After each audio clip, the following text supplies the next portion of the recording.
பிராமணன் முகத்திலிருந்தும், சத்திரியன் தோள்களிலிருந்தும், வைசியன் இடுப்பு பகுதியிலிருந்தும், சூத்திரன் கால்கள் பகுதியிலிருந்தும் வந்ததாக குறிப்பிடப்பட்டு இருக்கிறது. இந்த முகத்திலிருந்து வந்தது என்பது இரு தாடைகளுக்கும் அருகில் உள்ள லிம்ப் நோடு என்று சொல்லுவார்கள், சுரபி, அதை குறிக்கிறது.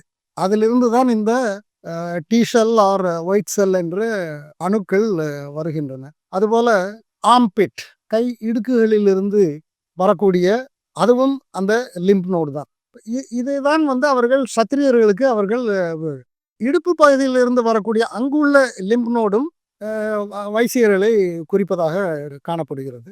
கால்கள் சுத்தமாக இல்லாததால் கால்கள் மூலமாக உடலுக்குள் அசுத்தங்கள் நுழைவதற்கு மிகவும் வாய்ப்பு இருப்பதால் அது கால் பகுதியாக அவர்கள் மதிக்கின்றார்கள்.